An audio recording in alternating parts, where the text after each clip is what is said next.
आपकी जिंदगी में इस तरह के हमलों से मुकाबला करने की क्षमता बहुत बहुत ज्यादा बढ़ जाएगी।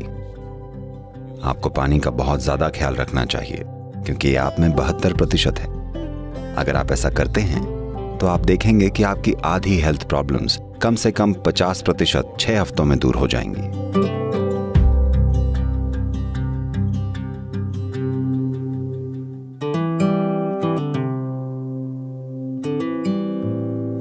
बस अपने भोजन में 40 से 50% कच्चा भोजन लेकर आइए, यानी ये जिंदा होना चाहिए। ये एक जीवित कोशिका होनी चाहिए। ये सब्जी हो सकती है, फल हो सकता है, सूखा मेवा हो सकता है, अंकुरित मूंग हो सकती है। आपके खाने का कम से कम 40 से 50% हिस्सा जीवित होना चाहिए। You eat dead food and you want to live, this is a little difficult thing to do, because you have to raise the dead now. आप मरा हुआ खाना खाते हैं और जीना चाहते हैं, ये थोड़ा मुश्किल काम है क्योंकि अब आपको एक मुर्दे को जिंदा करना है। जब आप खाना पकाते हैं, भोजन को पचाने के लिए सभी जरूरी पाचन सामग्रियां सिर्फ शरीर में ही नहीं होती हैं, भोजन में भी ये एंजाइम्स होते हैं। जब आप खाना पकाते हैं तब आप इन एंजाइमों को काफी हद तक नष्ट कर देते हैं। जब आप बिना एंजाइम वाला खाना खाते हैं तब शरीर को वो हिस्सा फिर से बनाने के लिए मेहनत करनी पड़ती है जो नष्ट हो गया है, और तभी खाना पच पाता है। आमतौर पर खाने के 1-1.5 घंटे बाद ऐसा भोजन आपकी ऊर्जा को कम कर देता है। इसके बाद धीरे धीरे ये ठीक हो जाता है। आपने इस पर ध्यान दिया है? तो खाना ऊर्जा के लिए होता है, पर हम खाने को ऐसे बना रहे हैं कि ये पहले 1.5 घंटे में ऊर्जा को कम कर देता है और सिर्फ उसके बाद ही धीरे धीरे ऊर्जा मिलती है। जो भी हो, चाहे आपकी पाचन प्रक्रिया कितनी भी अच्छी क्यों ना हो, फिर भी आप उन सभी एंजाइम्स को कभी भी फिर से नहीं बना सकते जिन्हें हमने पकाते वक्त नष्ट कर दिया है। हम बस कुछ हद तक ही बना सकते हैं।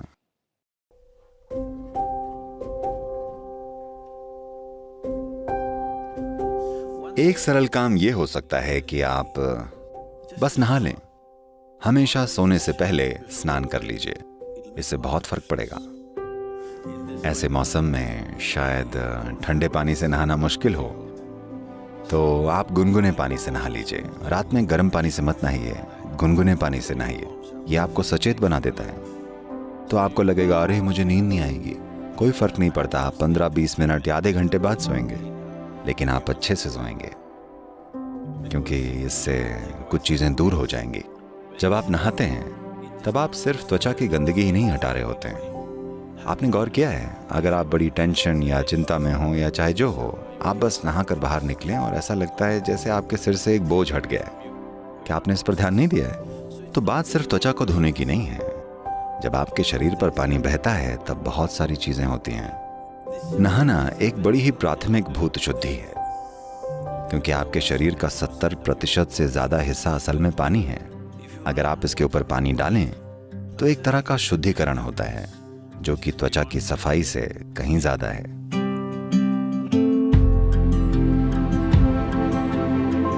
आपको पानी का बहुत ध्यान रखना चाहिए क्योंकि ये 72% है और इसमें जबरदस्त याददाश्त है। अगर मैं इस पानी को खोलूं या बिना खोले भी, अगर मैं इस पानी को कुछ कहूं तो इसे याद रहेगा। इस दिशा में कई प्रयोग हो चुके हैं। तो अगर आप इस पानी को लेकर, पानी के स्रोत से लेकर अपने घर तक पंप करते हैं, तो मान लीजिए कि ये 50 मोड़ों से होकर गुजरा है। जबरदस्ती बलपूर्वक पंप किया गया है, जो कि आजकल किया ही जाता है, और आप 12वीं मंजिल पर रहते हैं, इसलिए और ऊपर की ओर पंप किया गया है। Now they are saying if it goes through 50 bends, about 60% of the water has turned poisonous. अब वो कह रहे हैं कि अगर पानी 50 मोड़ों से गुजरता है तो करीब 60% पानी जहरीला हो जाता है। अगर आप नल से बाहर आते ही तुरंत इसे पी लें तो ये आपके सिस्टम में जहर का काम करेगा। अगर आप इसे लेकर कुछ समय के लिए रख लें तो ये फिर अपने आप पहले जैसा हो जाएगा, क्योंकि ये जहर रासायनिक नहीं है, ये अणुओं के स्तर पर है। अणुओं के स्तर पर बदलाव हुए हैं, कोई रासायनिक बदलाव नहीं हो रहा है। इसीलिए हमारी परंपरा में आपकी दादी आपसे हमेशा कहती थी, आपको हमेशा पानी भर कर रखना चाहिए। इसको रात भर घर में अच्छे से साफ किए हुए बर्तन में रखना चाहिए। उस पर विभूति और कुमकुम लगानी चाहिए। एक फूल होना चाहिए, हाँ या ना? पारंपरिक घरों में आपको उसे सिर्फ अगले दिन सुबह ही पीना होता है, न कि जैसे ही ये घर में आए। आप इसे नहीं पीते क्योंकि इसमें हर तरह की यादें होती हैं। बहुत ही ज्यादा पारंपरिक घरों में लोग हर रोज पानी के बर्तन की पूजा करते हैं। Yes? और आप पानी को आते ही नहीं पीने लग जाते। आप उसे रखते हैं, उसे खुद को पहले जैसा बनने के लिए पर्याप्त समय देते हैं, ताकि जो कुछ भी उसने इकट्ठा किया है वो चला जाए और वो पानी पीने के लायक हो जाए। पानी का आपको ध्यान रखना चाहिए, क्योंकि ये 72% है। ये फर्स्ट क्लास है, समझे? पासिंग मार्क से भी ज्यादा है।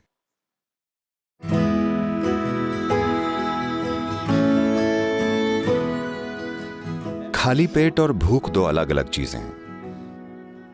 भूख यानी आपकी ऊर्जा का स्तर गिरना शुरू हो गया है, लेकिन पेट खाली होना अच्छी बात है। योग विज्ञान में आज आधुनिक विज्ञान भी इससे सहमत है, लेकिन जो हम अपने अनुभव से जानते हैं, आप वहां तक पहुंचने के लिए अरबों डॉलर खर्च करेंगे, क्योंकि रिसर्च का मतलब बस यही है कि कितने मिलियन डॉलर। रिसर्च ऐसे ही होती है। आपका शरीर और आपका दिमाग सबसे अच्छा काम तभी करते हैं जब आपका पेट खाली हो। इसलिए हम हमेशा ये पक्का करते हैं कि हम कुछ इस तरह से खाएं कि हम जितना भी खाएं, हमारा पेट हमेशा ज्यादा से ज्यादा 2 से 2.5 घंटे में खाली हो जाए। इसलिए हम हमेशा भूखे सोते हैं। लोग सोचते हैं वो सो नहीं पाएंगे, वो सो सकते हैं। तो योग में कम से कम 8 घंटे रुकने की सलाह दी जाती है। एक भोजन और अगले भोजन के बीच 8 घंटे का अंतर होना चाहिए। अगर आप ऐसा करते हैं तो आप देखेंगे कि आपकी आधी हेल्थ प्रॉब्लम्स, चाहे आपको जो भी हेल्थ से जुड़ी प्रॉब्लम्स हैं, कम से कम 50% 6 हफ्ते में दूर हो जाएंगी।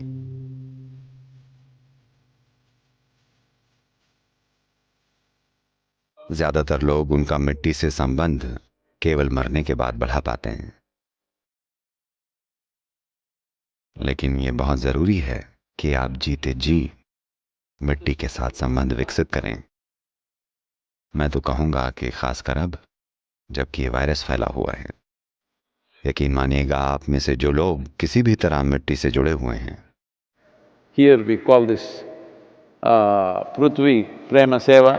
That means getting involved with the soil in a very loving manner. हम यहाँ इसे पृथ्वी प्रेम सेवा कहते हैं, यानी कि मिट्टी से बड़े प्यार से जुड़ना। इससे आपके जीने की क्षमता, आपकी जिंदगी में इस तरह के हमलों से मुकाबला करने की आपकी क्षमता बहुत बहुत ज्यादा बढ़ जाएगी। खाली जिंदा रहना काफी नहीं है, जरूरी है कि आप मजबूती से जिएं। मजबूती से जीने का मतलब ये नहीं है कि आप बड़े बड़े मसल्स बनाकर किसी पर हावी हों। मजबूती से जीना यानी यहाँ जीवन बड़े पैमाने पर घटित हो।